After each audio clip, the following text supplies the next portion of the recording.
Ici Tommy Auger, voici nos sujets cette semaine à connecter Sept-Îles et Port-Cartier.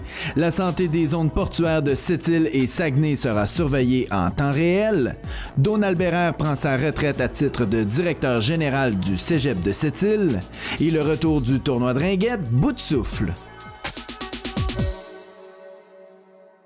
Le gouvernement du Québec annonce un investissement de 3,6 millions de dollars pour une initiative lancée par l'Institut nordique de recherche en environnement et en santé au travail, l'INREST.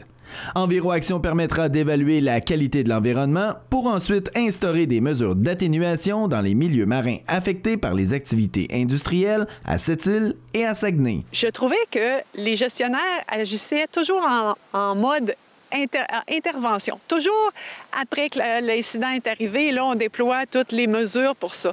Alors, je me suis dit, comment on pourrait faire pour agir en mode prévention? Alors, c'est de là que m'est venue l'idée de développer un modèle, puis je l'ai appelé le modèle EnviroAction, qui est vraiment une action environnementale préventive. Alors, le modèle a 5 étapes. Les 3 premières étapes, c'est un peu l'observatoire qu'on a fait. On va faire la revue littéraire, on fait un constat du milieu. C'est quoi la qualité de notre milieu, le portrait actualisé. Et ensuite, on peut identifier quels paramètres on doit suivre en tant quasi réel pour être en mesure, justement, d'envoyer des enviro-alertes. Et c'est là l'innovation du projet, c'est les enviro-alertes aux gestionnaires. Donc, selon le degré vers une contamination de normes que ça l'évolue, on envoie des alertes, mais toujours graduelles. Donc, on va envoyer la première alerte à un technicien, par exemple, ensuite à un surintendant, à un directeur général, à un vice-président et jusqu'au conseil d'administration. Ce qu'on veut, dans le fond, c'est éviter, si on l'avait su, on aurait déboursé les fonds nécessaires avant que ça devienne un incident. Le partenaire de premier plan de l'INREST dans ce projet pilote est le port de Sept-Îles, avec une participation monétaire de 2,5 millions de dollars. Dans la pensée, au niveau de toute l'organisation au port, les investissements qu'on fait en environnement, c'est aussi précieux ou structurant ou fondamentaux que ceux de faire des investissements dans du béton ou des infrastructures portuaires.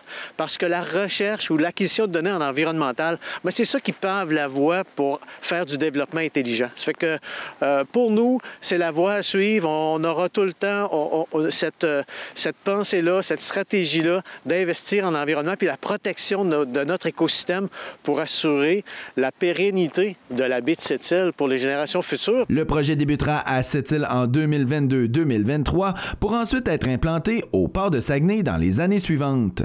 La volonté du gouvernement du Québec est de l'étendre à la grandeur des ports du Saint-Laurent si les premières étapes connaissent du succès. Pour ma part, j'aimerais ajouter que ce projet répond à notre objectif de contribuer au développement des activités économiques, portuaires et maritimes et de limiter leur empreinte environnementale. Et ça me ramène au corridor économique intelligent qu'on appelle aussi, plus simplement, le CEI. Le gouvernement accorde une grande priorité à une meilleure cohabitation entre les activités liées au transport maritime et à l'environnement. Et pour s'en assurer, nous voulons faire du Saint-Laurent et du Saguenay un espace connecté, organisé et cohérent dans lequel les utilisateurs auront accès en temps quasi réel, comme je le mentionnais tantôt, aux données stratégiques dont ils ont besoin. Et nous sommes déterminés à développer de manière durable notre territoire maritime. Pierre Gagnon lance un message aux industries qui seraient réfractaires à venir s'implanter sur le pourtour de la baie de Sept-Îles et qui auraient des craintes d'être surveillées de près au niveau environnemental. Si ça les freine, ils resteront chez eux, mais ce qu'on veut, c'est surtout démontrer que l'environnement est crucial, important dans des considérations que des promoteurs pourraient avoir et qui auront, par leurs gestes et leurs actions et leur implantation, à rejoindre cette philosophie-là. Parce que ce qu'on veut, c'est protéger notre environnement, assurer les activités pérennes du port puis les activités de la grande industrie qui est au pourtour de la baie. Julie Carrière veut développer un modèle d'analyse neutre qui se préoccupe autant de la préservation environnementale que du développement économique. Dans notre équipe, on ne veut ni pro-environnement ni pro-industrie. On veut travailler neutre à partir de données réelles, de données qu'on va avoir collectées, qui vont avoir été prélevées, calibrées, pour être en mesure de dire, bon, nos données sont vraiment représentatives du milieu Et on va assister les gestionnaires pour les aider justement à atteindre un équilibre avec l'environnement pour éviter de détériorer l'environnement, mais aussi assurer une pérennité aux activités industrielles, aux activités maritimes et portuaires qui sont essentielles pour la population du Québec. Monsieur Bérard, je veux retourner au début complètement. Oui. En quelle année êtes-vous entré en poste au Cégep de Sept-Îles? Puis qu'est-ce qui vous a attiré? Qu'est-ce qui vous a amené au Cégep? Ah, mon Dieu, je suis un vieux de la vieille. Hein. Moi, je suis... En 1977, j'ai commencé au Cégep de Sept-Îles. J'ai été embauché pour la première fois. Et j'ai été 1 an ou 2 ce qu'on appelait un aide pédagogique. Et puis après ça, je suis devenu conseiller pédagogique. Alors, j'ai été là, j'ai fait ça pendant de 77 à peu près, pendant une dizaine d'années, conseiller pédagogique, conseiller au programme. Et après ça, j'ai demandé un congé. Je suis allé étudier et travailler à Montréal. J'étais à l'Ordre des ingénieurs. J'ai fait une maîtrise en administration, un MBA en parallèle. Et puis, bon, j'ai fait ça pendant quelques années, mais j'ai toujours gardé un lien d'emploi avec le collège. Pendant toutes ces années-là, j'étais comme sans solde. Et puis, au début des années 2000, le directeur général de l'époque, qui était à ce moment-là, c'était Christian Gagnon, était à la recherche d'un directeur des ressources humaines, mais il ne trouvait pas la personne qui convenait. Ça fait qu'il m'a dit comme ça, bon, ben, Donald, prendrais-tu ça pour 6 mois pour me dépanner? Alors, j'ai dit, je n'étais pas vraiment dans cet univers-là des ressources humaines, dans les conventions collectives et tout ça. Fait que j'ai réfléchi à ça, puis j'ai dit, bon, j'ai quand même fait quelques années là, de consultation. Et puis là, en l'espace de 3 ans, il y a eu du mouvement, puis j'étais directeur des ressources humaines, directeur des études, puis directeur général. Okay. Donc, je suis arrivé à la direction générale en 2005. Pour vous, durant ces 17 années-là, quel aura été peut-être l'élément marquant ou ce qui va avoir peut-être marqué le plus votre passage ici? Oui, mais je te dirais qu'on n'a pas encore tout vu. Encore des surprises? Oui, on n'a pas encore tout vu. Tu sais, de 2013 à 2017, c'était très dur à cette île-là. Alors, on a perdu, nous, 20 % de la clientèle.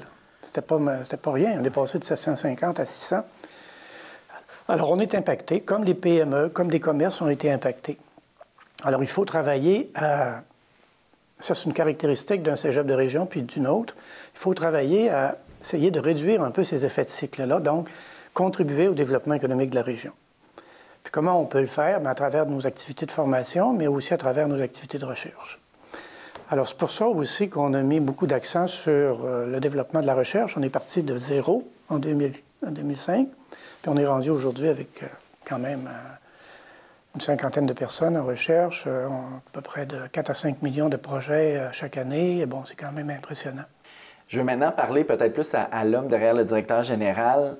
On vous a rarement vu dans des événements publics sans que ça soit associé ou que vous soyez dans votre fonction de directeur général. Vous n'êtes pas l'homme qui court nécessairement la visibilité là, dans les événements juste pour se faire voir. On vous voyait parce que le cégep est impliqué ou le cégep avait des projets.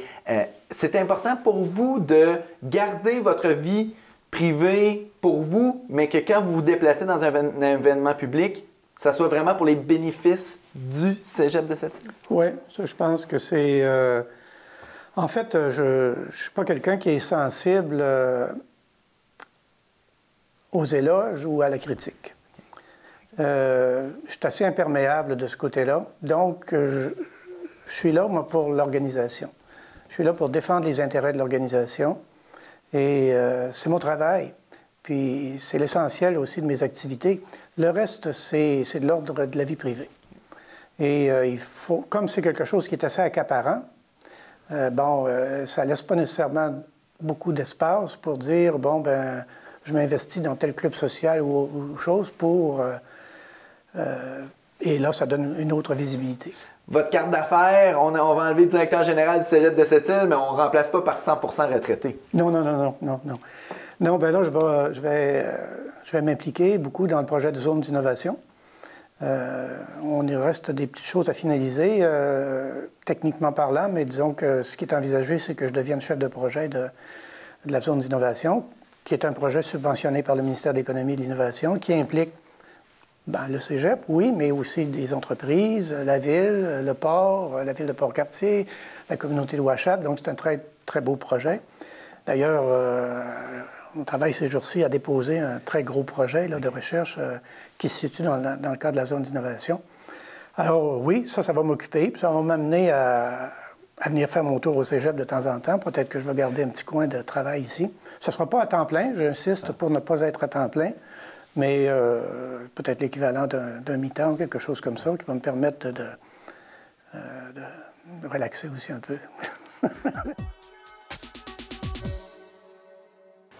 Après 2 ans d'absence, le tournoi de ringuette Bout de souffle était de retour à l'Arena Guy Carbonneau de Sept-Îles durant le week-end du 11 au 13 mars. Un soupir de soulagement pour le comité organisateur. Super content. Après 2 ans, on a pu organiser le tournoi un peu dernière minute. Fait que c'est sûr qu'on n'a pas autant de participation que les autres années, puisqu'il y a beaucoup de choses en même temps. C'est sûr que les sports reprennent tout. Fait qu'on avait du volleyball, des tournois de hockey, plein de choses. Fait qu'on n'a pas un grand nombre comme habituellement. Sauf qu'on a quand même pu le faire. On a quand même des joueuses d'Havre Saint-Pierre, ce qui est super. On est très, très contents. Puis le tournoi se passe vraiment bien. Belle participation, beaucoup de monde. C'est le fun de revivre ça enfin. En fait, oui, là, les gens sont contents. Surtout, on a été chanceux. Là, ils devaient lever le passeport vaccinal lundi. Là, ils l'ont levé hier. Donc, ça a amené encore plus de gens là, avec nous. Puis les parents sont contents maintenant de pouvoir assister au match de leurs enfants puis voir leur évolution. Là. Le tournoi Bout de souffle porte bien son nom puisque cet événement amical demande beaucoup d'énergie aux joueuses. En fait, la ringuette, c'est un peu comme au hockey. D'habitude, c'est du 5 contre 5 là, régulier. Là, c'est du 3 contre 3. Le temps n'est pas chronométré. Dans le fond, c'est que c'est 10 minutes non-stop. C'est tout d'un bout. Il n'y a pas d'arrêt de jeu. Donc, il faut qu'ils apprennent à gérer leur énergie puis leur façon de jouer, là, c'est sûr. Les joueuses étaient remplies de joie à l'idée d'une fin de semaine de parties et de compétition. C'est d'essayer de faire de notre mieux puis d'improviser. Est-ce que c'est plus l'attaque? Est-ce que c'est de tout le temps essayer de faire des buts plus que de faire de la défensive? Non. Non? Non, c'est plus de s'amuser puis d'essayer de l'enlever aux adversaires. Toi, tu sais, c'est quoi la stratégie? Moi, le truc que je trouve, qu'est-ce qu'il faut qu'on fasse le plus, c'est la défense. Fait que c'est quoi aussi de mélanger les équipes? Là, ça, c'est des filles que t'as pas l'habitude de jouer avec. Là. Comment tu trouves ça? Le fun. Ça nous fait des nouvelles amies. Est-ce que ça change un peu ta manière de jouer ou on joue comme d'habitude? On joue comme d'habitude. Ce tournoi, qui a été retardé de janvier à mars, arrive juste à point. Il sert de remise en forme pour une série d'autres tournois dans les prochaines semaines. Beaucoup sont très enthousiastes et on commence nos tournois bientôt. Dans 2 semaines, nos équipes partent déjà pour un blitz d'1 mois de tournoi enfin à l'extérieur aussi. Fait que ça, c'est une préparation hallucinante pour les filles avant de se retrouver en équipe et de faire les tournois. Le provinciaux, puis on a 2 autres tournois aussi à Sainte-Marie-de-Beauce et à Saint-Eustache où nos équipes participent tous. Donc, ça va être parfait. Une 50aine de joueuses ont participé au Bout de souffle cette année dans 3 catégories différentes. Les organisatrices espèrent voir naître un regain d'intérêt pour la ringuette dans les prochaines années. Notre petit désavantage, c'est que maintenant, si on va essayer de faire une promotion en même temps, c'est qu'on n'a plus assez de joueuses pour faire 2 équipes par catégorie, ce qui fait que tous les calibres sont mélangés, ce qui est un peu désavantageant en tournoi, là, parce qu'on peut pas s'inscrire dans une catégorie inférieure parce qu'on a des bonnes joueuses, mais on doit faire avec les calibres plus faibles un petit peu. Là.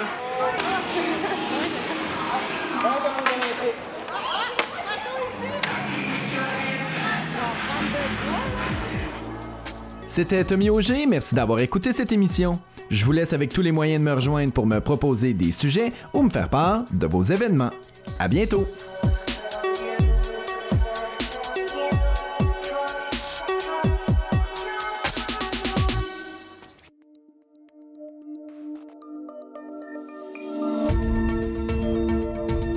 Nous TV. Ensemble pour notre communauté.